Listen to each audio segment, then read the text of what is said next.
Shalom, selamat pagi Bapak Ibu Saudara. Selamat berjumpa kembali dalam Renungan Harian Toraja dari Bukit Sion Makale, Jumat 13 November 2020. Mari kita persiapkan bacaan kita. Wahyu pasal 16 ayat 8 hingga ayat 21. Wahyu pasal 16 ayat 8 hingga ayat 21. Tetapi sebelumnya itu mari kita berdoa. Ya Tuhan kami, Allah pencipta langit, bumi, laut dan segala isinya, Allah yang senantiasa menyatakan kasih bagi kami umat manusia, bagi kami ciptaan. Kami mensyukuri ya Tuhan atas semua itu. Kami beroleh nafas kehidupan daripada Tuhan, kami beroleh hari baru di saat ini. Kami akan membaca merenungkan firman-Mu sebagai landasan kami dalam menjalani kehidupan di sepanjang hari ini, sebagai pegangan penuntun kami, dan biarlah Tuhan Roh Kudus-Mu memampukan kami semua, sehingga dalam keterbatasan kami dimampukan dapat mengerti, dapat memahami, dan kami tidak berkeras hati di dalam menerima firman-Mu. Kami siap mendengar ya Tuhan. Dalam Kristus Yesus Tuhan kami berdoa kepada Bapa di surga. Amin. Wahyu pasal 16 ayat 8 hingga ayat 21. Dan malaikat yang keempat menumpahkan cawannya ke atas matahari, dan kepadanya diberi kuasa untuk menghanguskan manusia dengan api. Dan manusia dihanguskan oleh panas api yang dahsyat, dan mereka menghujat nama Allah yang berkuasa atas malapetaka itu, dan mereka tidak bertobat untuk memuliakan Dia. Dan malaikat yang kelima menumpahkan cawannya ke atas tahta binatang itu, dan kerajaannya menjadi gelap, dan mereka menggigit lidah mereka karena kesakitan. Dan mereka menghujat Allah yang di sorga karena kesakitan dan karena bisul mereka, tetapi mereka tidak bertobat dari perbuatan-perbuatan mereka. Dan malaikat yang keenam menumpahkan cawannya ke atas sungai yang besar, sungai Efrat, lalu keringlah airnya, supaya siaplah jalan bagi raja-raja yang datang dari sebelah timur. Dan aku melihat dari mulut naga, dan dari mulut binatang, dan dari mulut nabi palsu itu keluar 3 roh najis yang menyerupai katak. Itulah roh-roh setan yang mengadakan perbuatan-perbuatan ajaib, dan mereka pergi mendapatkan raja-raja di seluruh dunia untuk mengumpulkan mereka guna peperangan pada hari besar, yaitu hari Allah yang Maha Kuasa. Lihatlah, aku datang seperti pencuri. Berbahagialah dia yang berjaga-jaga dan yang memperhatikan pakaiannya, supaya ia jangan berjalan dengan telanjang dan jangan kelihatan kemaluannya. Lalu ia mengumpulkan mereka di tempat yang dalam bahasa Ibrani disebut Hermagedon. Dan malaikat yang ketujuh menumpahkan cawannya ke angkasa, dan dari dalam bait suci kedengaranlah suara yang nyaring dari tahta itu, katanya, "Sudah terlaksana." Maka memancarlah kilat dan menderulah bunyi guru, dan terjadilah gempa bumi yang dahsyat seperti belum pernah terjadi sejak manusia ada di atas bumi. Begitu hebatnya gempa bumi ini. Lalu terbelahlah kota besar itu menjadi 3 bagian, dan runtuhlah kota-kota bangsa-bangsa yang tidak mengenal Allah. Maka teringatlah Allah akan Babel yang besar itu, untuk memberikan kepadanya cawan yang penuh dengan anggur kegeraman murkanya. Dan semua pulau hilang lenyap, dan tidak ditemukan lagi gunung-gunung, dan hujan es besar seberat 100 pon jatuh dari langit menimpa manusia, dan manusia menghujat Allah karena malapetaka hujan es itu, sebab malapetaka itu sangat dahsyat. Amin. Keadilan Allah ditegakkan menjadi tema perenungan kita bersama di sepanjang hari ini, berdasarkan perikop bacaan kita. Keadilan Allah ditegakkan. Bapak Ibu Saudara, Kitab Wahyu merupakan salah satu kitab apokaliptik di mana berisikan tulisan-tulisan yang berupaya membukakan rahasia-rahasia surgawi kepada manusia, juga menyatakan kebenaran sejati tentang Allah, dan juga menyatakan perjalanan hidup manusia, menyingkapkan kehidupan sesudah kematian, serta menyingkapkan peristiwa-peristiwa pada akhir zaman ketika Allah datang untuk menghakimi dunia. Pembacaan kita hari ini menjelaskan mengenai keadaan di akhir zaman ketika keadilan Allah ditegakkan nanti, di mana setiap perbuatan akan mendapat resiko dan konsekuensi, lebih-lebih ketika perbuatan itu dapat merugikan orang lain atau lingkungan alam sekitar. Bapak, Ibu, Saudara, dengan sangat jelas perikop bacaan kita menyingkapkan tindakan Allah kepada manusia, di mana ada 7 malaikat yang menumpahkan cawannya pada masing-masing tempat. Penumpahan cawan tersebut melambangkan penghakiman Allah dan murka Allah kepada manusia. Tetapi ada saja yang kemudian tetap tidak ingin bertobat ketika penghakiman Allah dinyatakan. Itu jelas di ayat 9 dan ayat 11. Kegelapan hati mereka semakin menjadi-jadi.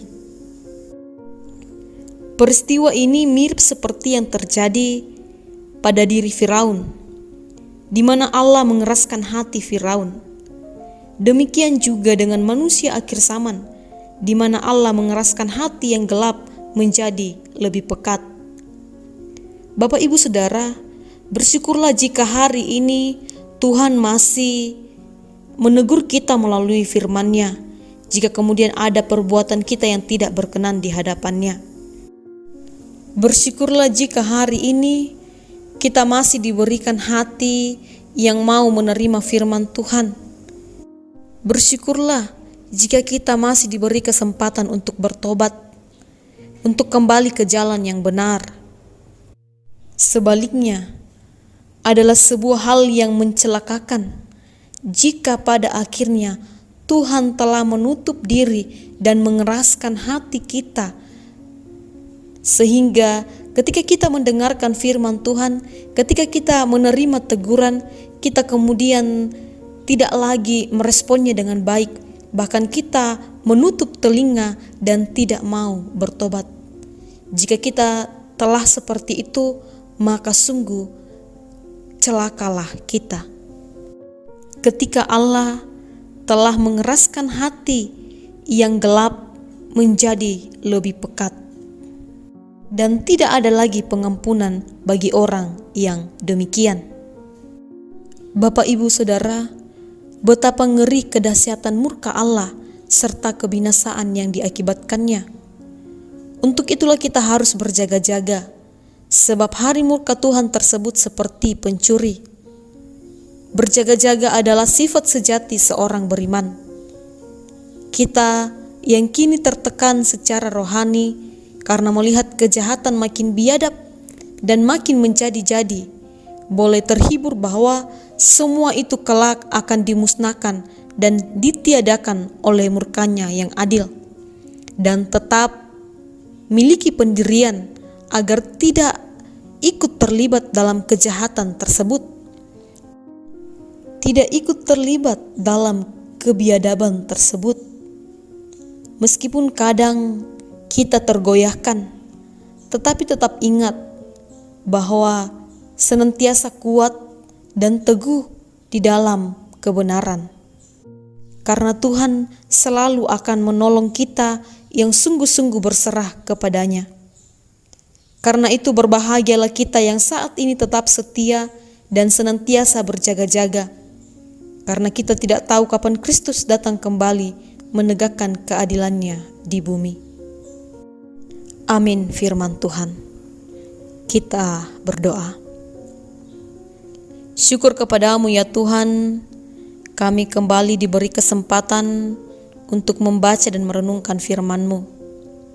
Terima kasih jika hari ini Kami masih boleh diberi hati untuk masih mampu menerima firman-Mu. Bahkan terlebih ketika kami diberikan pengertian untuk mau bertobat. Karena kami yakin bahwa Tuhan masih mengasihi kami. Karena adalah sebuah kecelakaan jika pada akhirnya kami sungguh-sungguh telah mengeraskan hati dan tidak mau mendengarkan kebenaran firman-Mu.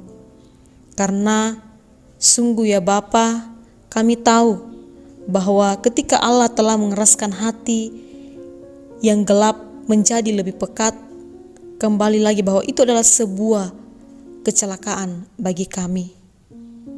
Untuk itu ya Tuhan, mampukan kami semua sebagai orang-orang yang percaya untuk tetap mampu memberi diri, bahkan mau dengan penuh hati mendengar suara-Mu dan melakukannya dalam kehidupan kami setiap harinya. Mampukan kami untuk tetap mampu berjaga-jaga dalam situasi apapun, menjaga kekudusan hidup kami. Khususnya ketika kami menghadapi keadaan ke depan di mana akan dilaksanakan pemilihan umum kepala daerah. Mampukan kami sebagai orang yang percaya untuk tetap menjaga integritas kami, untuk tetap memegang kebenaran, agar kami terjauh daripada hal-hal yang Tuhan tidak kehendaki. Terlebih khusus ketika kami menutupi kebenaran oleh kepentingan pribadi ataupun kepentingan kelompok.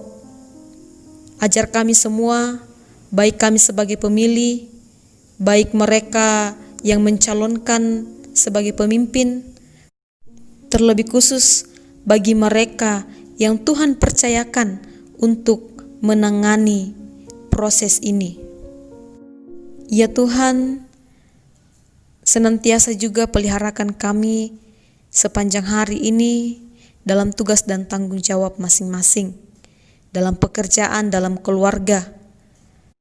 Kami semua boleh dalam keadaan sehat dan kuat, penuh hikmat daripada Tuhan, sehingga kami boleh mengerjakannya dengan penuh kasih dan takut akan Tuhan.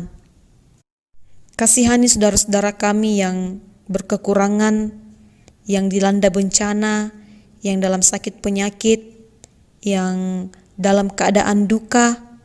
Kiranya semua boleh merasakan sukacita pertolongan daripada Tuhan. Dan ajar setiap kami agar tetap mampu menjadi penghibur, menjadi penolong, bahkan boleh membantu saudara-saudara kami yang dalam berkekurangan. Agar boleh tercipta tatanan yang berkenan di hadapan-Mu di muka bumi ini. Ampunkan salah dosa kami, bukan kehendak kami yang terjadi melainkan kehendak-Mu lah. Dalam Kristus Yesus kami berdoa kepada Bapa di sorga. Amin.